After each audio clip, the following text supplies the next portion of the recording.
Vážení diváci, aj poslucháči, veľmi vás vítame na dnešnej diskusii so Slow Foodom na tému dobrých, čistých a férových potravín.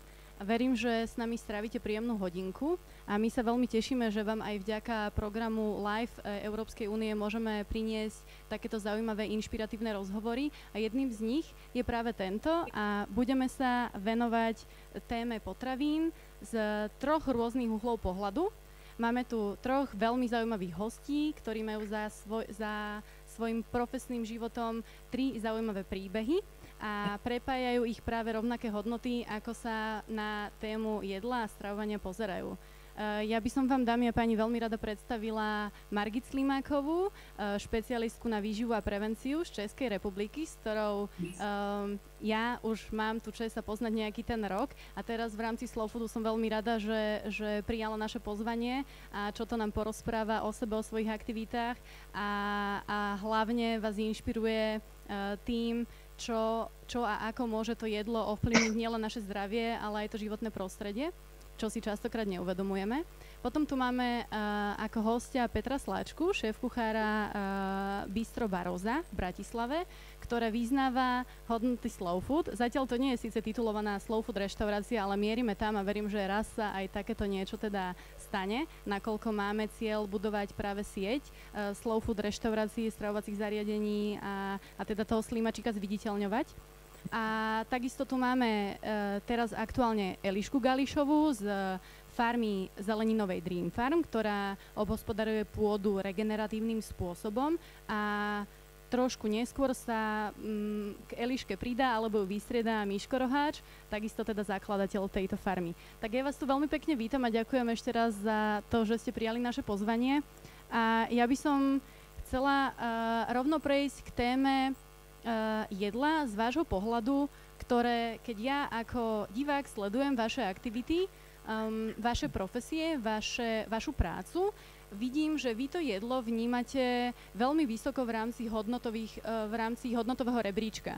Ale jedlo častokrát u ľudí býva niekde úplne na konci. Neuvedomujeme si, čo všetko to jedlo robí s našim zdravím aj s tým životným prostredím. A ja by som veľmi rada teraz od vás počula, ako jedlo sa stalo, ako takéto kvalitné, dobré, čisté, férové jedlo sa stalo prírodzenou súčasťou vašich životov. Či vás k tomu viedli rodičia, alebo sa stala nejaká životná situácia. A mohli by sme možno začať rovno z Margit, pretože to do istej miery teda súvisí, mierim k tej výžive a prevencii. Děkuji, zdravím všechny. Tak já jsem vlastně začala profesní dráhu jako studiem péče o tělo, zdravotnictví, mám střední zdravotní školu, farmaceutickou fakultu, postgraduální studium výživy a v průběhu toho studia vlastně terapie a péče o tělo z toho zdravotního hlediska, terapie léky, jsem si uvědomila, že mnohonásobně důležitější než léčit nemoci je předcházet nemocem. To znamená, zdravotní prevence je příjemnější, levnější, důležitější a začala jsem profesně studovat a profesionálně propagovat zdravotní prevenci. A tam ta výživa má jako jednoznačně ten základní postavení samozřejmě je v rámci celého životního stylu.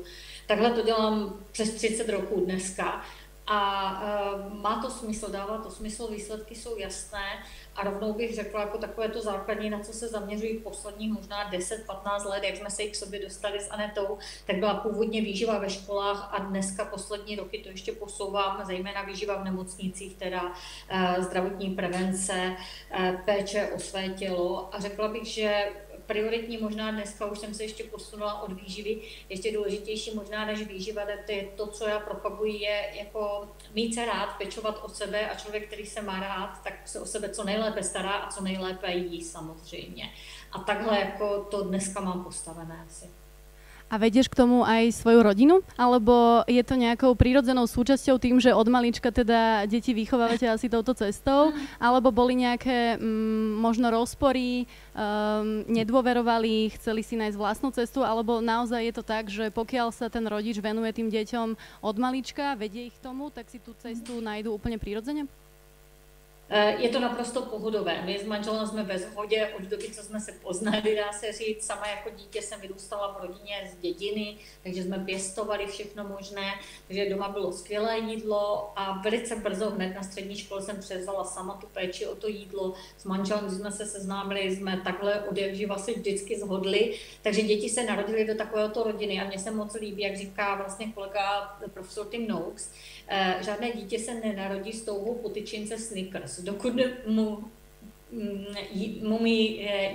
nedáme tuto tyčinku, my dospělí, vlastně nenaučíme ho na ty nezdravosti, sladkosti, ještě mu třeba neřekneme, že je to odměna, že je to něco lepšího. Takže děti, když se narodí do rodiny, kde se přirozeně kvalitně dobře jí, tak to je pro ně normální a to oni budou taky dělat. Samozřejmě, že se dostanou každé dítě do věku rebelství, jako dospívání, kde dělají všechno jinak než ti rodiče, ale jako tyto roky mají taky své limity a z těch zkušeností, co vidím nejenom z mojí rodiny, ale spíš jako v mnoha dalších zkušeností, tak ty děti, které ten dobrý základ dostali, tak se k tomu vrací téměř jistě, jako i třeba po nějakém roku nějakého zkoušení něčeho jiného a rebelství. Takže stojí to za to a určitě nejdůležitější je jako jít tím příkladem a dělat to. Když ti rodiče jsou nadšení, je to normální, tak je to normální pro ty děti. Presne tak, takže vlastne tým pozitívnym príkladom rozširujete túto platformu ľudí, ktorí si naozaj uvedomujú, čo jedia a ako to ovplyvňuje náš život. Dobre, ďakujeme pekne, Margit, zatiaľ. A prešla by som teraz k Petrovi, ktorý šéfuje kuchyni Bystra Baroza. Petr, ty máš skúsenosti zo zahraničia rôzne. Čo ťa príjmalo k tomu založiť alebo venovať sa teda tej strave v reštaurácii tak, ako to robíte? Vyberáte si dodávateľov, uvedomilo, nie je ti jedno, odkiaľ teda tie potraviny sa k vám dostávajú a čo sa na ten tanier vo finále teda tomu klientovi dostane. Ako to vnímaš ty? Ono to vzniklo pri najviac takú na živú story mám z toho, že prišlo kura do kuchyne a bolo obrovské, veľké. A sa mi rozpadávalo pod rukami. A že toto neexistuje. Jak toto vôbec môže niekto kúpiť? Alebo spracovať? Ale bolo to veľmi dávno, ale tak nejak sa to vo mne... Ja si myslím, že to vychádza od každej osobnosti, keď je človek poctivý. No samé, že proste nikdy nedá ľuďom niečo, čo by on sám nejedol. A toto je veľký taký príklad toho, prečo sa to tak nejak vo mne rezonuje to, že mať poctivé potraviny, mať dobré potraviny, aby som si každý deň mohol s kľudným svedomím láhnuť do postele a povedať si, že tým ľuďom som dal 110%, že som im nedal nejakých 50%. Proste netreba sa dneska hanbiť za to, že dajme tomu niečo na jedálnom lístku nie je, alebo že to chýba, alebo snažíme sa mať všetko, ale není to vôbec zlé. K tomu sa viaže taká historka, že som povedal, že ja som motorkár a každý motorkár, keď spadne, tak je taký, že teraz ma všetci videli, hej, ale to vlastne nič sa nestalo, však len spadol, ne? Každý spadne v živote. Takže podľa mňa sa toto, no jasne, ale toto sa vo mne proste tak nejak, tým, jak som bol v kuchyni, tak sa to vo mne, ja už som to v sebe mal, ale tak akože prečo nekupovať na Slovensku, prečo to nemať zo Slovenska, prečo nehľadať tie super produkty, prečo to dovážať, keď máme tu možnosť si to tu kúpiť, tu vypestovať, akože to agro zomrelo, hej, a teraz zasa ožíva pomaličky. A prečo to nepreinvestovať tie peniaze proste aby sa dostalo na to Slovensko. U nás, hej, to proste, ja keby som vlastne futbalista, bude fandiť, bude posielať prachy, ja neviem, Manchesteru miesto Slovanu, hej? Na čo? Dobre, takže taký lokal patriot vlastne teraz sa z teba stáva. Ale áno, ale som, lebo podľa mňa, keď to kúpim u neho, on pôjde na dovolenku. Odo mňa si to, a ja som razil tú filozofiu, lenže môj problém bol ten, že na veľa vecí som bol v reštaurácii sám, aj som sám a ja som nemal kedy to komunikovať, že tu nejaký Karol, nejaké beladice, nejaká stupava, nejaké mlieko, slatina, nejaké toto. My sme mali, že na kvadrilión proste dodávateľov, ale ja som bol stále pri hrncoch a furt som niečo vymýšľal a ja som nemal kedy proste tým ľuďom hovoriť, že toto je od Karčího, toto je od Peťa a proste to, že brutálna zelenina, že to je proste byť na tej, keď sa tie mrkvičky pekne takto do seba zapletú a to je jak proste úplne, že láska. Keď nie sú jedna ako druhá. No, ale to mi vysvetloval Karol, že proste tá mrkvička v tej zemi narazí na kamienok a začne sa proste... A to nám... Je to super? To nám určite potvrdí aj Eliška, že takáto zelenina sa často teda nachádza úplne prirodzene vo vašej záhrade, na vašej farme. Eliška, ja už som ten príbeh niekoľkokrát počula, ale veľmi rada si ho vypočujem znova, aby teda sa naši poslucháči, sledovatelia dozvedeli o tom, prečo vy ste začali raziť takúto cestu a prečo podľa vás je dôležité z toho poľnohospodárstva robiť cool tému a že sa to dá robiť aj inak ako tým konvenčným industrializovaným spôsobom a teda podporujete práve takéto regeneratívne poľnohospodárstvo, ktorého výsledkom sú aj tie zatočené mrkvy napríklad. Je to výsledkom. Takže ahojte. A my sme sa v podstate rozhodli zhruba pred 3 rokmi, teda ja hovorím už aj za Michala, že vlastne ide skúsiť si vypestovať, najskôr bola taká tá hlavná myšlienka, že ako pre vlastnú spotrebu, len kúpil trošku väčší dom s veľkou záhradou, kde keby pestoval len pre seba, tak to není šanca to všetko skonzumovať. Takže sme začali vlastne, že si tak sadli, že OK, ideme sa tomu venovať naplno. On má vyštudovaný, ja máme taký onlineový kurz od Jean-Martin Fortiera, čo je vlastne kanadský testovateľ, superstar, proste testovateľská, do toho sa pridali ďalší z Anglicka, kde je pán Charles Donny, proste starý pánko, ktorý je úplne úžasný. A majú triky, čiže my sa stále viac menej učíme, vzdelávame, niekam to posúvame, ale v podstate vidíme veľmi veľký rozdiel tom, čo my dokážeme vypestovať a to, čo vidíme v potravinách. Už len na pohľad, niektoré sú iné. A to nás tak nejak prinulo, že potom chuť aj ľudí, ktorí sme dali ochutnať našu zeleninu, tak povedali, že proste, že OK, za to som jedol doteraz, keď som si kúpil špenát do stredy, že čo to bolo, keď to nebol špenát. Takže ja len myslím... Peter chce doplniť? Nie, lebo podľa mňa aj ten patriotizmus k tomu je, že aj keď veľakrát ja som aj necítil rozdiel, lebo proste nebol, ale už len principiálne, že to niekto urobí, že sa tomu venuje, by malo byť na piedestále toho, že toto je proste od neho, že slovenské, domáce, aj keď niekedy proste ľudia necítia alebo nevidia rozdiel, lebo nechcú, alebo sú needukovaní. No, ja len tak, prepáč. Ale to si mi... Či Eliška ešte chceš tejto veci doplniť, lebo mne tu tak akurát nahrala sa otázka k Margit, ale môžeme kľudne ešte dokončiť a potom sa popýtam. Pohode, pýtaj sa.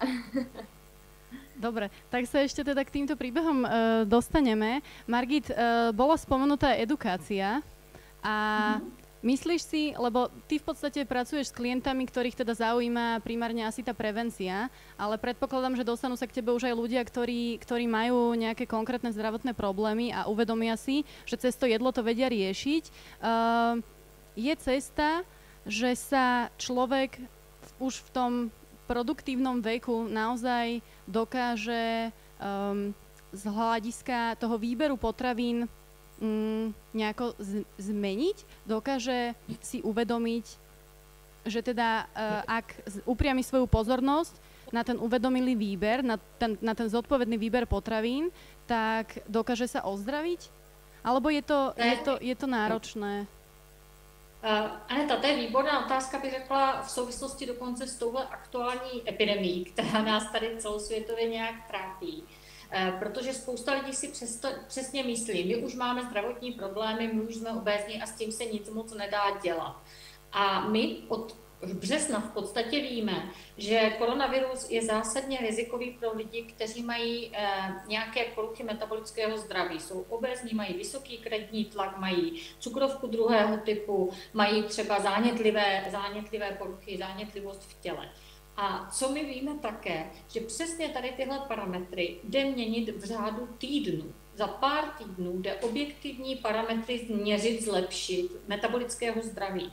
Parametry, jako je třeba tělesná hmotnost, krevní tlak, glykémie, výška, hladina lipidů, hladina CRP, C-reaktivní protein, ten faktor zánětu. To jsou všechno parametry metabolického zdraví. A skutečně je otázka 3, 4, 5 týdnů a my je za tuto krátkou dobu můžeme stravou plus změnama životního stylu, může tam být pobyt venku, zlepšení spánku. Tady těmito zásahama jde zlepšit. U každého samozřejmě to probíhá trošičku jinak, trošičku jiné zásahy, záleží odkud vycházíme, jaké jsou ty posuny. Ale to je přesně, co já říkám, že nejenom vlastně chronické nemoci, což my už víme dávno, že základem je tam strava a životní styl a že jdou takto řešit v podstatě oni tyto nemoci, naprostá většina nemocí, které my dneska trpíme ve vyspělých zemích, to jsou ty typické chronické degenerativní nemoci, ale jak už teda vidíme i třeba tady aktuální pandemie, epidemie koronaviru, tak se dá řešit změnou stravy. A nejenom, že řešit, ono jako třeba u těch chronických nemocí je to základ, je to řešení příčin, protože my můžeme je léčit, tyto nemoci, jakýmakoliv lékama. Můžeme snižovat lékama krevní tlak, cholesterol, glykémii, potlačovat zánět. Ale tyto léky jenom řeší projevy, potlačují projevy toho onemocnění. Oni ho neléčí, oni ho nemůžou vyléčit, to onemocnění. Oni jenom udržují ten stav. A jestliže člověk nezačne řešit tu stravu a ten životní styl, teda příčiny, které ho dovedly k těm nemocem, tak se stane celoživotním uživatelem už jenom těch léků a bude přibývat krabiček léků a bude přibývat zdravotních potíží, což je typická terapie dnešního člověka v vyspělých zemích. A my to všechno všichni platíme teda, jako jo, tuhle terapii. Až 80% prostředků posílání peněz, našich peněz do zdravotnictví jde na terapii chronických nemocí. Takže máme tady silně účinné léky, které spoustu dokáží, ale oni zejména vlastně potlačují projevy nemocí, udržují stav toho člověka, udržují ho v nějakém přežívajícím stádiu, ale nezaručují zdraví ty léky, vlastně návrat, to vyléčení zajistí u naprosté většiny dnes typických potíží právě jako naše chování, to, jak se o sebe staráme, to, co víme. Neriešia príčinu, ale potlačujú teda tie dôsledky. A tu si mi veľmi nahrala na otázku, čo pre teba vlastne znamená zdravá strava, pretože slow food uprednostňuje alebo dáva do popredia význam potravín, ktoré sú od malých farmárov, od malých remeselníkov, takí, ktorí v podstate, tak ako aj Peter povedal, že keď varí niečo, tak veď nebude traviť tých ľudí, ale chce im dať to najlepšie. A takto väčšinou máme v podstate aj tú záruku, oveľa bližšie, keď tieto naše potraviny pochádzajú z lokálnych a sezónnych zdrojov. Ide o taký návrat späť, ale ako vnímaš ty tú zdravú výživu? Ako by si divákovi opísala, že čo to vlastne tá zdravá výživa je? Ja viem, že ty máš k tomu 5-hodinový kurz, iného, ale naozaj, že v súvislosti s tou kvalitou potravín, že na čo sa zameriavaš? 5 hodín v 5 minútach. Zkusím to velmi tak skús, budeme počítať. Já říkám, že výživa zdravá není žádná raketová věda, že je to naprosto jednoduché. A existuje jediné pravidlo základní zdravé výživy, to je jeste skutečné potraviny. Skutečné potraviny jsou za mě potraviny základní, ať už je to rostlinného původu, ideálně vyrostlé z kvalitní půdy, živočišného původu, ideálně ze zvířetek krmeného kvalitní stravou a slušně s ním zacházeného. A potraviny minimálně průmyslově upravené a jídla z těchto potravin. Minimálně průmyslově upravený je třeba bílý plnotučný jogurt. Když ten jogurt otučníme, obarvíme, ochutíme, osladíme, není důvod ho kupovat.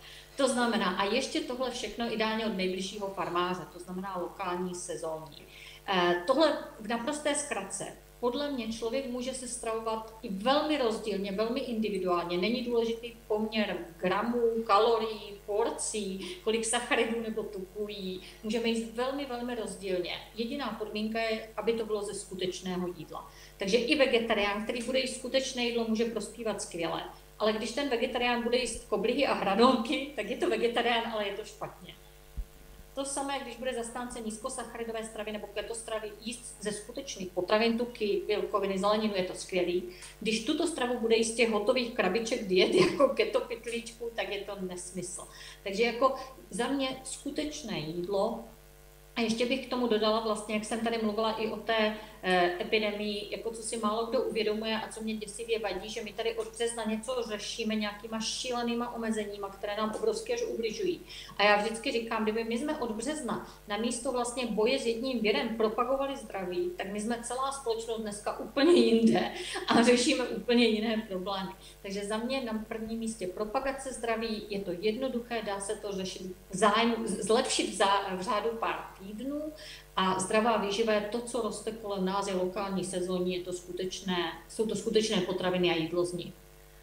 A ještě teda, jestli detailně tohle téma vysvětlujeme na webové stránce edukační, která se jmenuje cojíst.cz, je tam průvod se skutečným jídlem, kde je to jako i graficky, je tam třeba mini testík na rozdělení skutečných a ultraspracovaných potravin, ať si to každý může vyzkoušet. Určite odporúčame. Veľmi pekne ďakujem. A ty si spomenula, že namiesto toho teda, aby tieto opatrenia v dnešnej dobe boli takéto obmedzujúce, ľudia by mali ísť von. A napríklad, pokiaľ sa teda vyberieme von spoznávať tých farmárov, tak vieme, zistujeme, že odkiaľ to jedlo pochádza, ako vzniká a môžeme si k tomu budovať vzťah. A aj o tom je slow food a myslím si, že aj Peter Slačka si to uvedomuje v reštaurácii.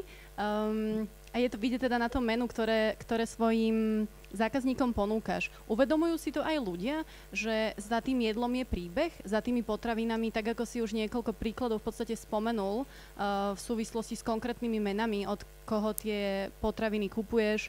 Chodia ľudia za vami kvôli tomu, že chcú presne toto?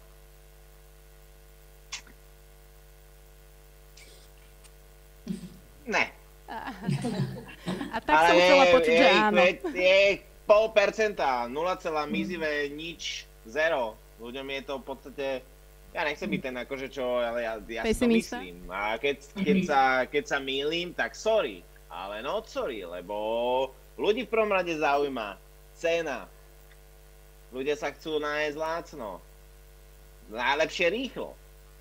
Alebo lacno a dobre a veľa. Alebo lacno a niečo, ale nie, že draho a zdravo. Akože, to je to, že ľudí je strašne malinko ľudí, ktorých to zaujíma, že je nejaký Karči, je nejaký Peťo z Beladíc a tým majú nejaký traktor a včera mu odpadlo koleso, alebo zakopol a padol do kanála.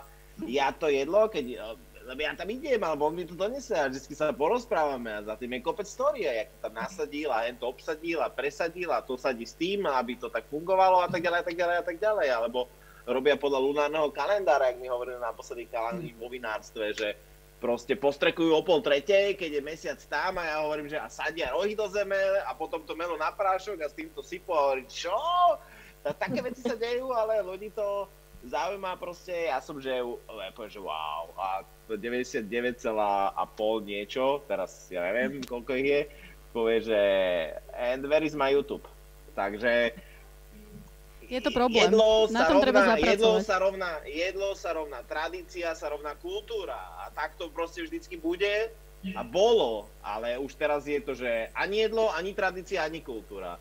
Dneska, keď sa pozrite na to, ako vyzerá naša krajina, že kultúra dostala na frak najviac, hej. Tým rúčka je gastro a tradícia už ani neexistuje.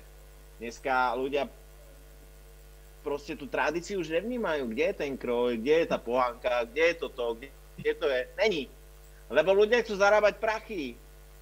Ale ľudia chcú úplne niečo iné, ako my dneska sa tu bavíme a čo je naša dobre, nejaká spoločná. Ale akože nechcem byť pesimista, ja to len tak úplne viem, kam mieríš a prepáč, že ti skáčem do rečí. Keď to chceme zmeniť, tak to je proste úplne niekde to musí začať.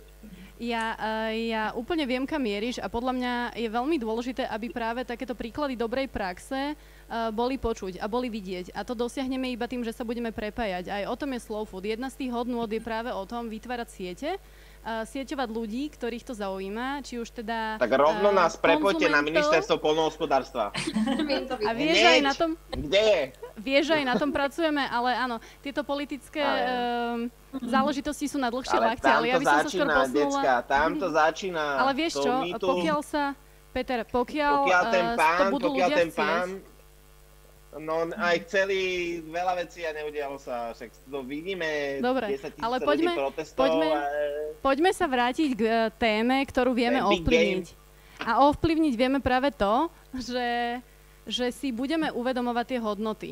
To jedlo, už som to spomínala, je často úplne v tom hodnotovom rebríčku našom niekde na konci. Predpokladám, že u vás všetkých troch je vysoko a práve preto aj vaša práca je istým spôsobom spojená s nejakým tým poslaním šíriť to povedomie a šíriť práve tú dôležitosť toho, aby sme si uvedomovali, čo teda jeme.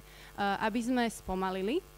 To je to logo toho Slimaka v tom slow foode. Je veľmi dôležité nájsť si čas na ten výber potravín alebo nájsť si čas na to dopestovanie, že nejaká rýchlo kvasená mrkva proste nebude asi taká, ako keď vyrastie v tej pôde, v čistej pôde a na tom slniečku. Alebo jedlo, keď bude polotovarové, tak nám asi nedá toľko živín, ako jedlo, ktoré je pripravené jednak s láskou, nájdeme si na to čas a použijeme na to tie najkvalitnejšie suroviny. To jedlo, ktoré teda my varíme, alebo my nakupujeme, veľmi ovplyvňuje aj klímu. A dostávam sa k týmto k Eliške, pretože by ma veľmi zaujímalo, ako veľmi vlastne tento regeneratívny spôsob, ktorý vy využívate vo svojom hospodárení na pôde, prispieva, že či to vy aj vidíte a vnímate nejaké tie zmeny, ako prispieva k tomu pozitívnu v rámci životného prostredia, k tej pozitívnej zmene. No, my už si tak nejak pomaly všímame, ako práve my sme na tom pozemku zhruba 3 roky a vlastne nám sa až tento rok tak nejak vo väčšom vnímame, že sa tam vrátil život. Proste do tej... My máme, ja kam zahrabnem proste do zeme, tak neexistuje tam podľa mňa miesto, kde by nebola dažďovka alebo nejaké trobáky. A my tým, že vlastne pestujeme a zbierame veci ručne, nepoužívame žiadne mechanizmy ani nič podobné. A vlastne šalaty, aj keď ako už končia, alebo aj veškerá zelenina, tak vlastne my korene nechávame v zemi. Že vlastne my to vykrútime a tie korene tam zostávajú, tým pádom sa neuvoľňuje uhlík, proste neprichádza tam tomu spojeniu kyslíka a uhlíka, proste nevypúšťame nič do sveta. Práve naopak, cez tie koreňa, cez zeleninu, to vlastne sa to všetko ukladá v tej zemi. Tým pádom je to celé je to tam hnojené, je to vlastne mikroorganizmy, ktoré tam fungujú. Ahoj, Miško.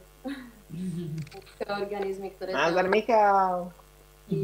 Sú v podstate preto celé prospešné a pomáhajú budovať vlastne tam tú celú sieť, ktorá tam je, takže my už teraz vidíme výsledky a ja to aj vravím Michalovi, že my už tam máme takú našu malú mikroklímu, že vlastne keď sa pozrieme naľavo na susedov, kde to vyzerá ako tí už naozaj pestujú posledný rok a už tam skončili, lebo už vyextravovali a zničili, že už tam proste nenarastie ani burina. Tak a vidím tu našu záhradu a vlastne potom zase sused na druhej strane je na tom obdobne. Tak si vravím, že tu sme to teraz kúsok zeme, kde to robíme naozaj inak. A je to vidieť, je to veľmi vidieť. Takže vy vlastne podporujete biodiverzitu týmto prístupom k pôde, ktorá je veľmi dôležitá a neskutočne sa vytráca. Je to vidieť, aj rôzne druhy v prírode miznú alebo sú ohrozené a je to aj na takých tých úplne najelementárnejších tvoroch, ako sú dážďovky. Že keď siahnete rukou do pôdy, ktorá bola obrábaná industrializovaným spôsobom, konvenčným, bežným, štandardným, tak jednak do nej vlastne ruku veľmi ťažko strčíte a žiadnu dažďovku v nej nenájdete. Ale v tej vašej, a ja som si to teda aj zažila, je to naozaj tak, že tým životom to tam žije. A to je veľmi dôležité, uvedomovať si práve tento aspekt. A uvedomujú si to aj vaši zákazníci? Uvedomujú, akože ono je ich stále viac a viac, že tí ľudia sa pýtajú a zaujímajú a naozaj teraz vlastne keď sme už dali akože posledný balíček, sme boli robiť rozvoz, tak nám tak vraveli, že no tak my teda sa budeme snažiť nejak prežiť tú zimu bez vás a teda sa hneď tešiť. Hneď nám dajte echo, keď sa bude dať, alebo hoci čo, že keď budete mať, nám dajte vedieť, že už si tak zvykli na tú zeleninu. že nám píšu, že proste, že to je jedno. Takže keď sú na to zvyknutí, čo je super, tak sa vlastne budú vrácať a je to taký ten príjemný kolobeh, že vlastne vrácajú sa nám. Vy tých vašich zákazníkov vzdelávate, aby sa k vám vrácali a vytvárajú si vlastne k vám vzťah. Michal, vítaj. Prišiel medzi nás aj Michal Roháč, ktorého som spomínala na začiatku, takisto teda spoluzakladateľ Dream Farmu. Michal, mne sa veľmi páči, keď si teraz povedal, že chcete vlastne znova spraviť z poľnohospodárstva niečo cool. A nakoľko dnes to teda tak bohužiaľ nie je, všetci chcú byť manažéri, všetko riadiť a mať všetko hneď a zarábať ťažké peniaze, ale nikomu sa vlastne nechce manuálne pracovať. Ty si kaderník, alebo teda hairstylista, hej, zase, aby som to povedala správne. A teraz som sa nepripravil, to ste mi nepovedali. Že prečo?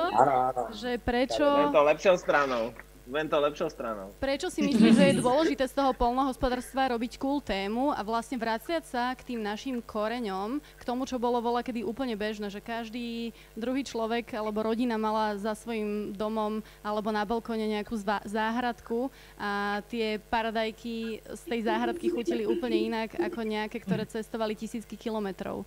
Prečo teda robiť z poľnohospodárstva cool tému? Prečo je to dôležité? Tak dôležité je to hlavne kvôli tomu, aby sme ukázali novej generácii ľudí a hlavne mladšej generácii ľudí, že je to práca, za ktorú sa nemusia hanbiť. V prvom rade ukázať im, že áno, človek, ktorý robí s pôdou, vyrába nejaké veci, robí to poctivo, si vie nadobudnúť akože aj živobytie a samozrejme popri tom môže mať kvalitný život, že to není len o tom, že od rána do večera proste lopotím na poli a v konečnom dôsledku nemám za to nič, lebo klasické to, ako sa dneska poľnohospodárstvo vníma, že áno, ste nejaký poľnohospodár, ktorý má nejaký traktor, máte lány, ktoré obrábate. Ako je, že Bohu je nastavené vlastne celý ten systém, že vlastne ten človek, bez ktorého by ten systém nefungoval, lebo keď sa bavíme o poľnohospodárstve a o potravinách ako takých, tak vlastne bez tých poľnohospodárov by sme žiadne potraviny nemali. Akože, a ten reťazec vlastne to je tak nastavený, že ten, ktorý urobiť najviac práce a bez neho by to absolútne nebolo, tak je v konečnom dôsledku najviac bytý, či už najmenším príjmom, či už rôznymi opatreniami vo forme nejakých príkazov, zákazov, podobných vecí a dosť veľa ľudí odrádza, že vlastne vnímame tých poľnohospodárov ako ľudí, ktorí sú svojom jednoduchí, áno, oni mali nejakú genézu, že proste narodili sa do poľnohospodárskej rodiny, tu obrábali nejakú kukuricu, nejakú pšenicu alebo niečo podobné a nevedia si predstaviť, že ako to je a proste ako je to zaujímavé, keď človek pestuje tie veci, donesie ich povedzme na trh, stretáva sa s tými klientami, ktorí berú alebo proste akýkoľvek produkt majú a vlastne vzdeláva ich takisto za tie peniaze, ktoré si on zarobí, tak si môže dovoliť proste dobrý, kvalitný štandard života. A nie je to len o tom, že OK, celý čas nosím monterky a lopotím sa niekde znova. Takže, ale však aj monterky sú cool. Cool monterky od Patagonia sú úplne cool. Ja chodím všade v kuchárskych šlápkach, každý sa mi smeje. Ale zase sa dostávame k tej kvalite. V Národnej banke, v šlápkach. A mi hovoria, že to čo máte? A že Peter, ako toto súvisí s jedlom? Vráťme sa naspäť k tomu. Mňa by veľmi zaujímalo, ďakujeme Michal za tento input. Ak by som ťa mohla poprosiť, a je to možné, vedel by si nasadiť slúchatka, aby sme ťa počuli bez šumov? Ak nie, tak to určite nejako zvládneme bez toho. Sekundička, dobre. A ja by som sa zatiaľ chcela spýtať, Margit, teba, ak si človek môže dovoliť iba z toho finančného hľadiska, pretože mu to rozpočet možno rodinný alebo teda svoj vlastný nedovoluje, na ktoré potraviny by si sa ty zamerala na také, aby si ich dovolili ľudia v tej naozaj najvyššej kvalite. To znamená od tých farmárov, od tých malých, tie, ktoré boli vyprodukované alebo vypestované úplne prírodzeným spôsobom, prírodeverným spôsobom, bez použitia chémie, postrekov, pesticídov a tak ďalej.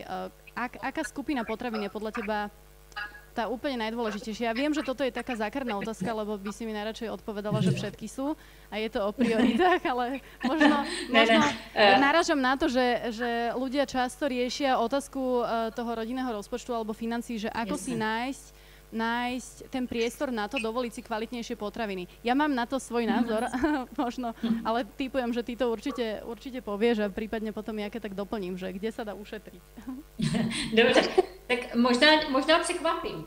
Já naprosto chápu, že ne každý má vlastně na to kupovat si všechno v top kvalitě. Já vždycky říkám, samozřejmě ideál by byl, kdyby jsme měli tu svoji bio zakrátku před svojí kuchyní a trhali jsme si svoji bio pažitku do talíře. Ale málo kdo žije v tomhle ideálním světě. A myslím si, že i supermarketová zelenina je lepší než žádná zelenina. Že není dobré, aby lidé se trápili z toho, co nemají. Já se naopak každého snažím jako mu říct, aby dělal to nejlepší, co může, co je v jeho aktuálních možnostech. A každý máme ty možnosti jiné samozřejmě a mění se to v průběhu života. A aby jsme dělali to nejlepší, ale netrápili jsme se nad tím, co nemůžeme zrovna, jako jo, protože ono jako taková ta pohoda duševní a nastavení může být důležitější než jedna mrkev, když to tak vemu. Jo. Já nechci, aby lidé jako byli nešťastní, aby se jim vyčítalo, že oni jedí tohle nebo to. Takže za mě na prvním místě vždycky, když budeme jíst, tak jezme skutečné potraviny. A když na to budeme mít a půjde to, tak je vybírejme v té nejvyšší kvalitě. Ale u každého je to něco jiného. Někdo žije někde na dědině a může mít za slušné peníze z okolí, z rodiny, třeba tu zeleninu v biokvalitě. Někdo má v rodině někoho, kdo chová zvířata a může mít živočišné produkty v biokvalitě. Takže já bych nerada říkala, jako kupujme tyhle potraviny nebo tyhle, abych řekla, každý zkusme to nejlepší, co máme, co je v našich možnostech. Jo, a každý máme ty možnosti trošičku jiné. A nechtěla bych někoho jako určovat, ty nenakupuješ tohle, ty neděláš dost dobře tohle, nebo ty nemáš na tohle. Já si myslím, že to může víc lidem ublížit, než prospět. Takže proto bych jako nemám ráda, jako nějak neříkala, jako které konkrétní potraviny, říkám, pro každého z nás to může být trošičku něco jiného, máme jiné podmínky, jiné možnosti. A i z těch potraviny, které mohou být zdravé, já nevím, třeba nějaké obiloviny, které můžou být super v biokvalitě, tak pro člověka, který má třeba metabolický syndrom, obiloviny nemusí být vůbec to pravé a bylo by lepší, aby jedl třeba víc živočišné potraviny a zeleninu. Jo, takže ono jako se to, nerada bych to takhle jako škatulkovala, dala nějaký seznam, nakupujte si podle tady tohohle seznamu tohle v takovéto kvalitě, jestli takhle to jde. Ja som veľmi rada, že toto hovoríš, lebo je veľmi dôležitá tá rovnováha a duševná pohoda. Ja osobne, keby som mala odpovedať, tak by som si vybrala asi mäso, pretože, a teraz nielen z toho, že výživového hľadiska, ale aj z hľadiska toho, aký dopad má ten veľkochov na tú klímu, na to pestovanie.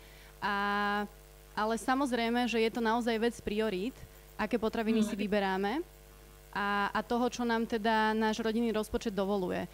Ale častokrát sa stáva, že ľudia míňajú peniaze na tie neskutočné potraviny, ako rôzne keksiky, napolitanky. A toto je veľký problém, že tam vlastne by sme vedeli ušetriť a dokázali radšej tie peniažky minúť na niečo zmysluplnejšie, ako je tá zelenina alebo nejaké teda kvalitnejšie iné produkty. Takže veľmi pekne ďakujem za tento input. A nahráva mi to na takú našu poslednú okruhovú tému a to je možno taká myšlienka, ktorú by sme vám chceli odovzdať, vám všetkým, čo nás pozeráte a počúvate, a to je, že pomaly ďalej zájdeme. My to veľmi často v Slow Foode používame a myslíme si, že naozaj je veľmi dôležité zastaviť sa, spomaliť, premýšľať. Teraz je čas Vianoc pred nami, ale namiesto toho, aby sme si ľudia uvedomovali, že čo nás vlastne čaká, tešili sa na to, pripravovali, tak všetci sme v jednom zhone. A zabudáme na tie malé radosti. A mňa by veľmi zaujímalo, keďže Slow Food je práve o tom, aby sa teda komunity spájali a ľudia, už sme to tu načrtli, ktoré, teda témy, ktoré by nás mali prepájať a môže to byť aj to jedlo, lebo jedlo spája. Čo by ste odovzdali, akú správu, takú dôležitú myšlienku podľa vás povedať ľuďom, ako vlastne môžeme v tom živote spomaliť? Prečo je to dôležité? Margit, poďme ešte k tebe, keď sme boli vlastne, môžeme to dokončiť.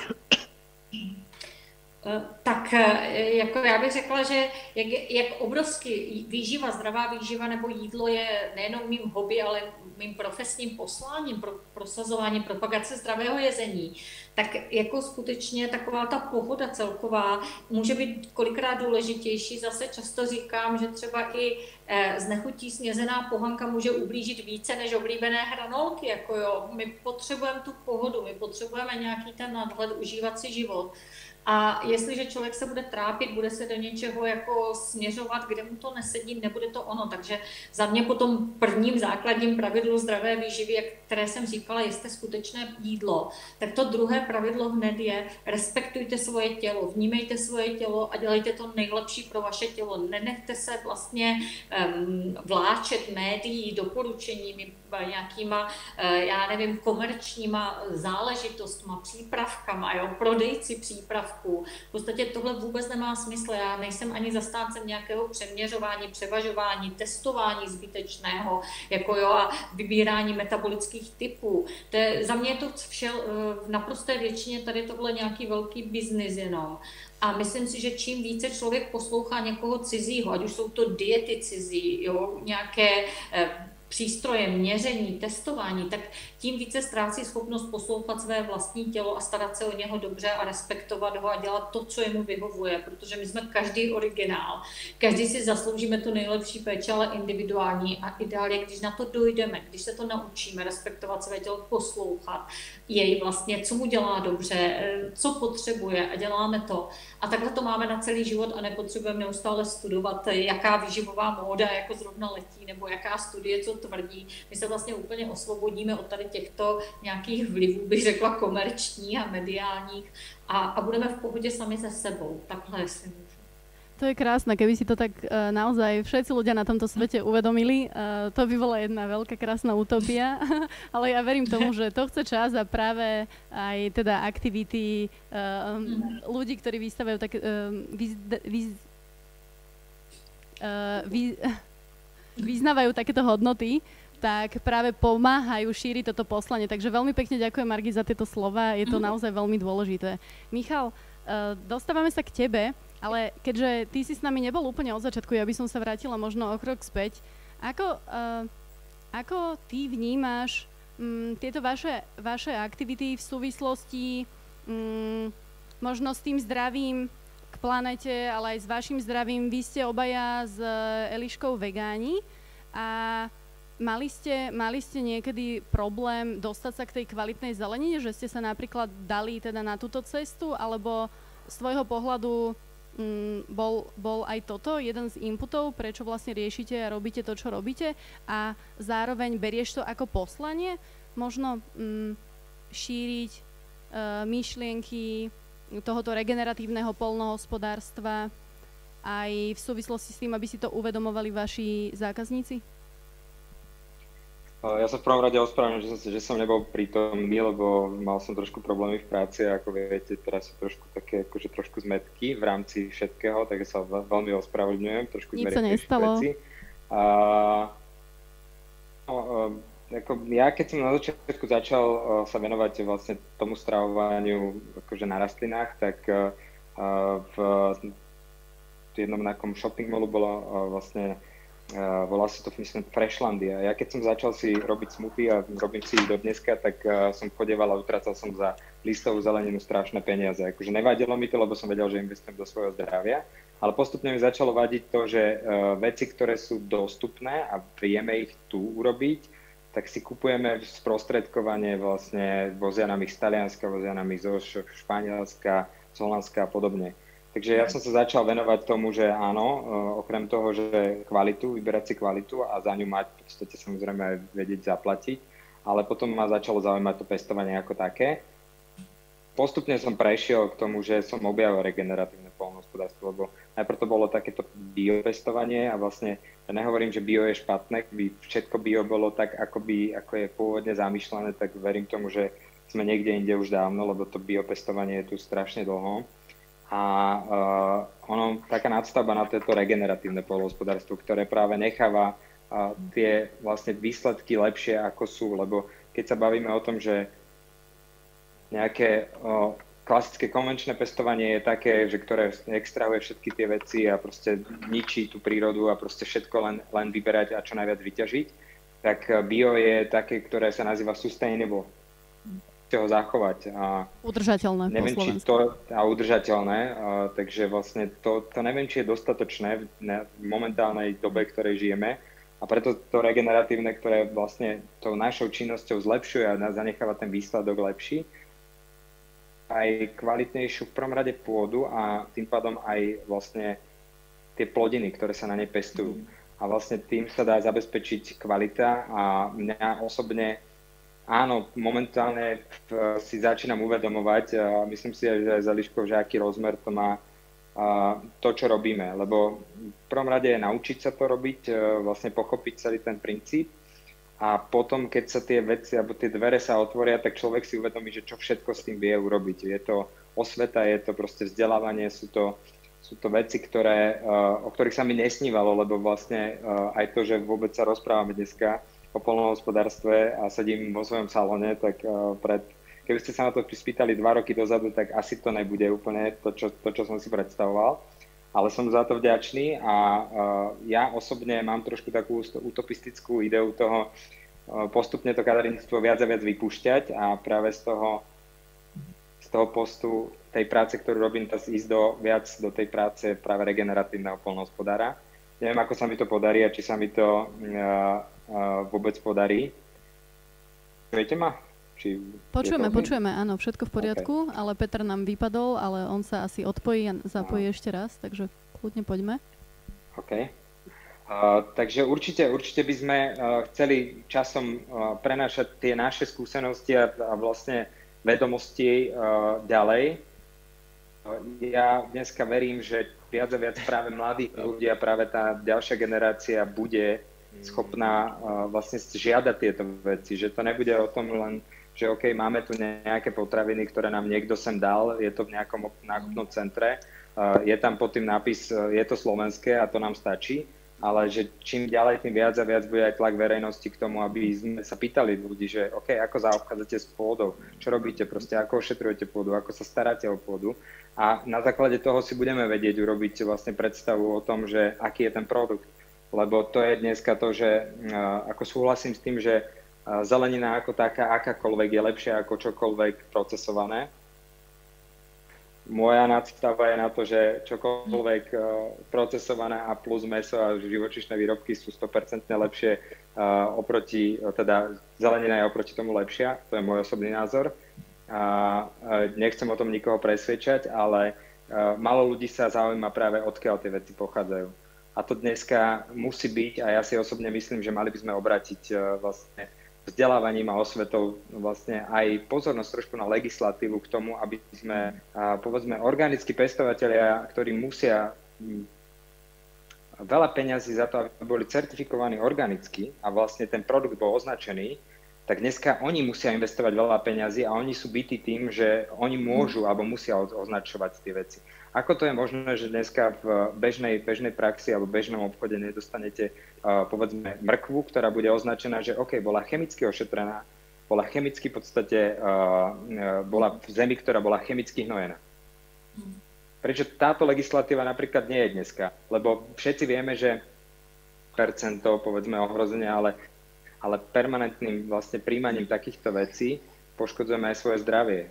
Takže aby sa viac a viac vzdelávali ľudia a verím tomu, že my v tom nejakú časť urobíme, samozrejme sme dvaja, takže verím, že budeme viac a viac inšpirovať tých ľudí, ktorí sa budú tomu chcieť venovať, sa učiť veci, som otvorený sa akože nechať poučiť samozrejme aj inými ľuďmi, ale na Slovensku žiaľ ešte je to strašne v tak zárodku tieto veci. Je určite a veľmi ďakujem za tento podnet, pretože ty si aj naznačil, že ste dvaja, alebo povedal, že ste dvaja a je veľmi dôležité sa prepájať, takže ak nás aj počúvajú náhodou nejakí pestovatelia, alebo teda farmári, alebo kľudne aj šéf-kuchári, ľudia, ktorí sa venujú naozaj tej podstate potravín a kvalite, tak budeme veľmi radi, ak nás v Slow Foode oslovíte a budeme práve vytvárať takéto komunity a šíriť toto povedomie. A táto téma nie je pre všetkých. A je veľmi ťažké zdieľať tieto príbehy ľuďom, ktorí nie sú naučení počúvať. Počúvať alebo načúvať. Asi lepšie povedané načúvať.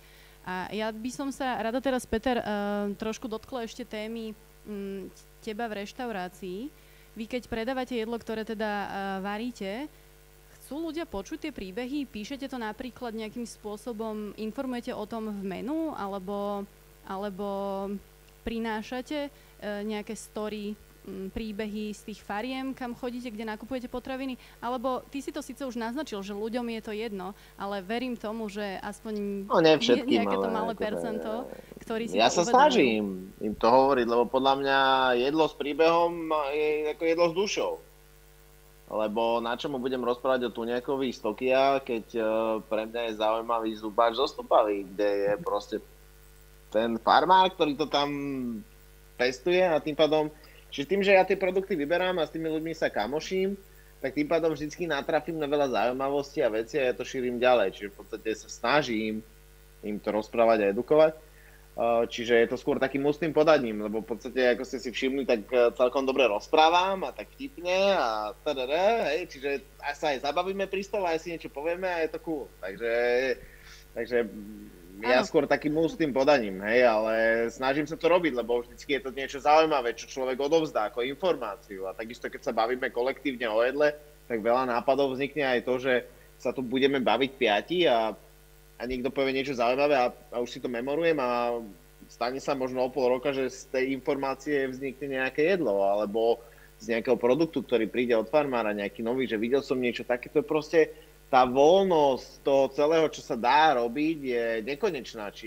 Čo sa dá pestovať, čo sa dá variť, ako to variť, len dôležité je to nepokaziť. Hej. Čiže aby si to udržalo to, prečo je to dynamické, bio, hej, že proste už našou úlohou podľa mňa moderného kuchára je už tú kvalitnú surovinu nepokaziť.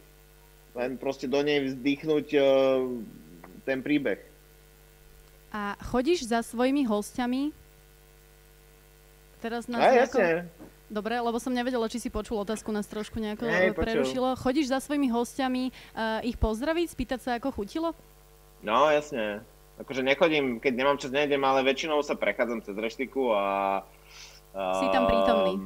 No a proste snažím sa s nimi, akože hlavne komunikujem s ľuďmi, ktorí sa na mňa či opýtajú, alebo už ich poznám. K cudzím ľuďom teraz až tak nechodím, lebo však samozrejme situácia taká, áno, odhľadnúť od tejto situácie s covidom. Čiže tak, ale akože zvykol som. Ale tiež som nechodil od stola k stolu a pýtal sa ako cukríček, že chutilo, nechutilo. Takže, no. Tak ja si to tiež trochu selektujem. U nás na to ľudia... Nebudem nikoho lakovať tuto do televízora, že s každým hosťom si rozprávam si odle príbehy. Nie je to tak proste. A ja to selektujem a preto, lebo nevždy je na to čas, alebo proste keď sú prázdne taniere, tak je mi jasné, že chutilo a idem radšej tam, kde je plný, alebo poloplný. Takže... U nás na to ani ľudia nie sú až takí zvyknutí, takže takisto je to o tom budovaní zvyku, alebo teda o tej edukácii, že lebo je pár reštaurácií. Tak. Keď by sme vás považovali za slow food reštauráciu, čo verím teda, že sa v budúcom roku k tomu dopracujeme a toho Slimaka budete mať, tak ja verím, že opäť cez takéto pozitívne príklady budeme šíriť tú dobrú prax a budú sa pridávať aj ďalší. Mám tu takú úplne poslednú tému a to je chuť.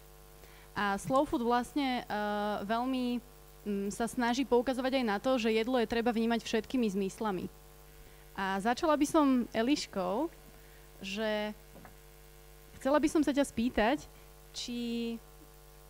lebo ty si ešte taká mladá duša a chcem sa spýtať na takú vec, že či si ty niekedy sa tak pozastavíš nad tým, čo... Nie, ale tak pozriem sa na Elišku, že čo? Ešte k tomu detstvu... Ja? Nie, ale...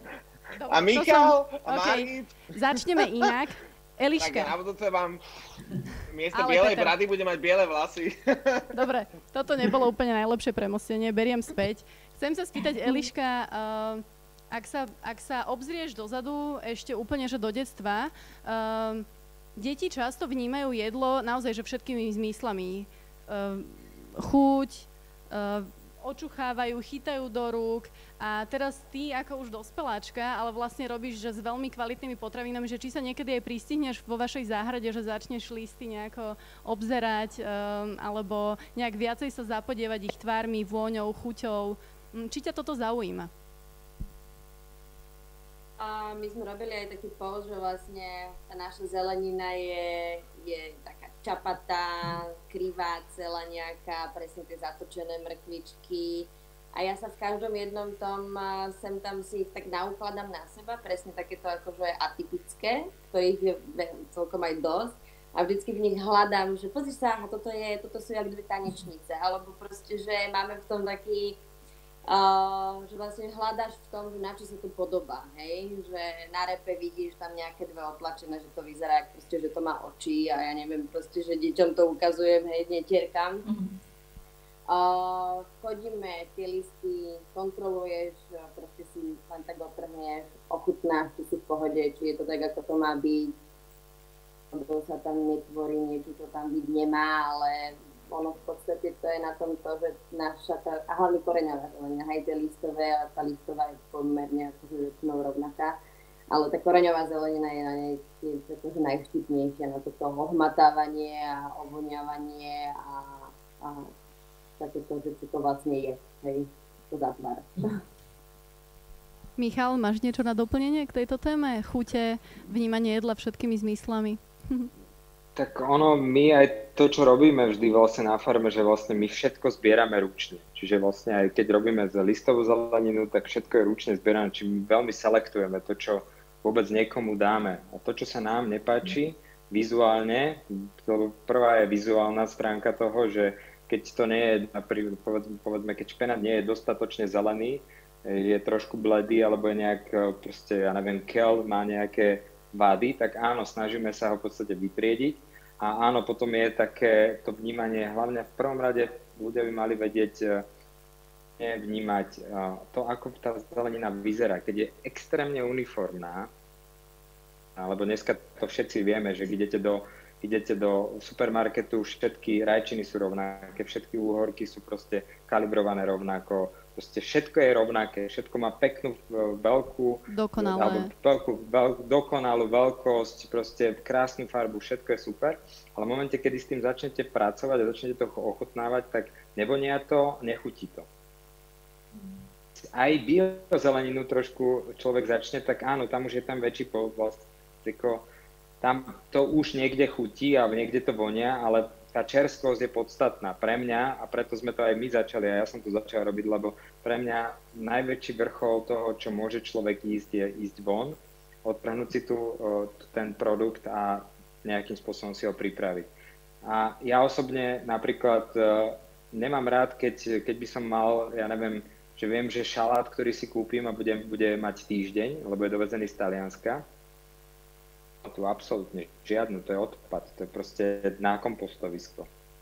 Ja si osobne myslím, že ľudia by mali viac a viac vnímať takú tú vizuálnu stránku, že či je to dokonalé, aké to je. A tá chuť proste sa ťažko samozrejme v obchode ukáže, ale keď ovoniam rajčinu, tak rajčina by mala voňať. Proste. Listy by mali byť čerstvé, keď si pozriem šalát, nemal by mať, povedzme, keď je odkrojený, tak nemal by mať zhnednuté tie spodné časti a podobné veci. A to je ukážka, ktorá sa dá, sú rôzne návody, ako tu ľudí naučiť, ako vnímať a vlastne ako rozoznať tú čerstvosť. Ale hlavne v prvom rade ľudia by mali... A nám to trošičku seklo, ale...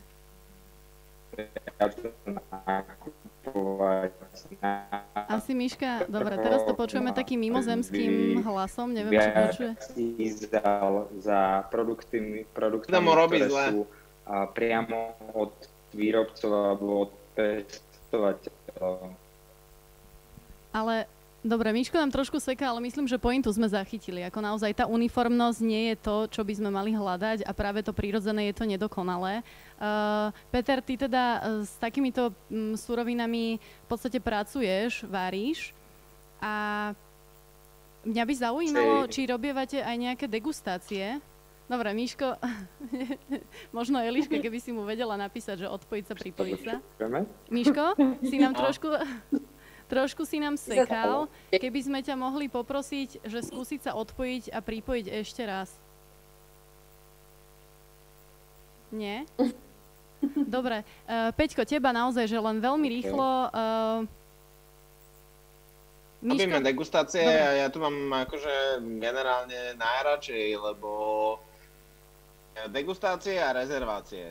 Lebo v podstate nemusí si človek pripravovať dopredu nič nestojí v chladničke a ako hovoril Michal, odtrhne teplú paradajku a ju zje. Proste tieto veci, tak to sa nedá znameniť iné. To je proste one and only. Najkrajšie veci z toho celého, len a pritom také jednoduché. Tak ja verím, že... zase nám to trošku seklo. Ja verím tomu, že teda ľudia si budú k tomu stále viac hľadať cestu a budú mať práve o takéto degustácie alebo regionálne, prípadne sezónne pochuťky bez názvu, naslepo, stále viac chuť. A teda držím palce, aby to išlo týmto smerom. Margit, chcela by som sa ešte z teba popýtať na vzdelávanie v tejto veci. Nakoľko ty máš veľkú skúsenosť so školami a náražam práve na tie malé deti, ktoré v podstate pokiaľ si budujú tieto uvedomelé návyky a vnímajú potraviny všetkými zmyslami, tak sú schopnejšie v budúcnosti vyberať si tie kvalitnejšie potraviny. Aj ty si to v podstate povedala. Vedela by si možno teraz našim poslucháčom a divákom dať nejaký tip, ako na to, ako možno s tými deťmi s touto témou pracovať, ako to uchopiť? Jo, tak tímhle jsem se přímo zabývala v mé dizertační práci, jak učit děti zdravě jíst vlastně ve školách. A za mě je důležité natchnout a inspirovat. Nejen memorovat a mentorovat a poučovat a něco jako učit o výživě, ale skutečně natchnout, dát jim to ochutnat, zapojit je do pěstování, vaření, přípravy. My jsme třeba s dětmi, máme 3 děti, žili jsme 10 let v zahraničí a vlastně jsme těch 10 let jezdili s nima na dovolené jenom na biofarmy úplně po celém světě. A do dneška pro děti je farmář někdo, kdo je cool jako, a cokoliv by udělal, vypěstoval, kdyby jim sekal plevel, tak ho budou jíst jako asi tak. Jo, protože jsme dojeli na tu farmu, ať to bylo v Indii, na Novém Zélandě, Anglii, Francii, kdekoliv po světě, Německu, Rakousku a byli naprosto nadšení a doteďka si na to vzpomínají vlastně. Takže já si myslím, že důležité je nebrat děti do supermarketu, to je pro mě toxické prostředí stravovací, ale vzít je na tu farmu, k tomu farmáři, na ty farmářské trhy, dát jim šanci něco si vypěstovat, šáhnout si na to těsto, které maminka doma dělá, jakkoliv je zapojit v kuchyni, protože děti chtějí pomáhat, chtějí se zapojit a jako jsou spousta dětí, jako má strach něco nového zkoušet, ale když si na to první šáhne, když to uvidí, když si to zkusí vypěstovat, tak je daleko větší šance, že bude mít chuť to zkoušet a jíst. Takže inspirovat, zapojit a potom bych nechala, aby to dítě mělo nějakou spoluúčast i v tom rozhodování. Já nemám ráda takové to, a to teď dělám hodně v nemocniční stravě, že někdo něco připraví, spočítá a předá to a ten druhý to má jenom jíst. To já nemám ráda. Já si myslím, že i ty děti mají mít právo nějakého výběru, vlastně v tom rozhodování nějaké svoje slovo. A že je přece jedno, jestli jim dáme vybrat, když budou v létě, jestli chtějí v létě rajče, mrkev anebo květák. To je jedno. Tam je jako jo, kterou z těch zelenin nebo které ovoce si vyberou, nebo jestli budou chtít zeleninu v polévce nebo radši salát. Zkrátka, čím více my jim dáme nějakou možnost spolu rozhodovat, tím větší šance, že to, co si vyberou, tak budou také konzumovat. To je krásne, áno. Je to veľmi dôležité budovať presne takéto návyky a nechať tie deti sa realizovať. Veľa rodičov to aj kvôli tomu neporiadku v kuchyni napríklad deťom nedovolí, ale to je úplne normálne. A čím skôr ich necháme, tak tým skôr to pochopia a budú vedieť si kľudne aj tú polievku nabrať bez toho, aby to neskôr vylievali. Takže som veľmi rada, že si spomenula takéto praktické tipy a verím, že to našich divákov inšpiruje. A tak ako vás možno, verím tomu, inšpirovali aj ostatné dialógy, ktoré sme tu viedli v súvislosti so slow foodom a s kvalitou potravín. Ja by som sa chcela teraz našim hosťom veľmi pekne poďakovať, že ste si našli na nás čas, že ste s nami zdieľali vaše príbehy a verím tomu, že ešte budeme mať príležitosť sa v budúcnosti stretnúť a možno teda aj zakladať nejaké tie slow food community. A držím vám palce, aby sa vám darilo v tom, čo robíte, aby ste inšpirovali naozaj čo najväčší počet ľudí, lebo je to poslanie. Tak veľmi pekne ďakujem a takisto ďakujeme ešte raz aj teda programu Live a Európskej únie, ktorá nám poskytla aj nejaké tie finančné príspevky na to, aby sme práve takúto kampaň Slow Food mohli rozbehnúť. Ja verím tomu, že si nás vyhľadáte aj na našom Facebooku alebo Instagrame a necháte sa inšpirovať odkazmi, ktoré s vami zdieľame. Budeme veľmi radi, ak nám pošlete vašu spätnú väzbu alebo vaše nejaké dotazy, ktoré by vás zaujímali. Budeme sa snažiť túto tému uchopiť. A teraz už len asi naozaj posledná správa odo mňa. Prosím, spomalme a zamyslíme sa nad tým, čo kupujeme, čo jeme a ako to vplýva nielen na naše zdravie, ale aj na tú lokálnu ekonomiku a na to životné prostredie. Takže ešte raz ďakujem a zostávame v kontakte. Prajem vám krásny večer. Dovidenia. Ďakujeme krásne. Bolo to úžasné. Super. Ďakujeme. Okay. Ahojte. Ahojte. Ahoj, Janečku. Ahoj.